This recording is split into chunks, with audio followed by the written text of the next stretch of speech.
Good morning, welcome to the mini blog. पहाटेचे वाजलेत 5 आणि आम्ही मस्तपैकी निघालो होतो पुण्याला जायला. स्वप्नीलला म्हणलं गाडी तर बुवा मीच चालवणार, कारण थोडीशी शायनिंग मारायची होतं, बाकी काही नाही. बाबो शायनिंगच्या नादात परत थंडीने अंगाचा बर्फ झाला. थांबवली रस्त्यात गाडीने, घेतला गरम गरम चहा पिऊन. चहा पिले, अंगात जरा एनर्जी आली. रपसप रपसप रपसप घेतला घाट चढवून. पहिल्यांदाच घाट चढवत होती हो, पण थंडी कुठं ऐकते. थांबवली लोणावळ्यात परत एकदा गाडी. अंगाचा कापरा होता तर तसा थरथर चहा सुद्धा कापायला लागला होता. स्वप्नीलला म्हणलं, अहो इथून पुढं काही जमायचं नाही, मला घ्या तुमची गाडी. स्वप्नीलनी घेतली गाडी हातात, पण त्यांना तरी कुठं थंडी ऐकते. खायला शोधत गेलो, सकाळ सकाळ कुठली दुकानं उघडी.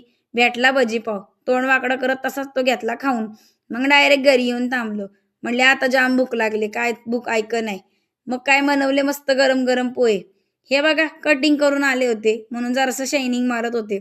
संध्याकाळी निघालो जरासा भाजीपाला आणायला. भाजीपाला घेतला ना आलो घरी. काय नाही हो, नंदेला जेवायला बोलवलं होतं ना, मग बिर्याणी बनवायला घेतलेली. नणंद येणार म्हणून लयच खुश होती बघा, नाचत नाचतच जेवण बनवायला घेतलं होतं पार. मस्तपैकी बनवला रस्सा आणि सोबत होती बिर्याणी. टोपभर बिर्याणी बनवली आणि घेतली जेवायला थोड्या वेळाने. जेवायचा टाइम झाला, पोरगा बघा झोपला होता, झोपेतूनच उठून बसला. काय नाही, यांना म्हणलं द्या माझ्याकडं, घेते त्याला. तुम्ही घ्या आपलं जेवण. पाहुण्यानं पण वाढलं जेवायला. भेटू आता उद्या. Bye bye, good night.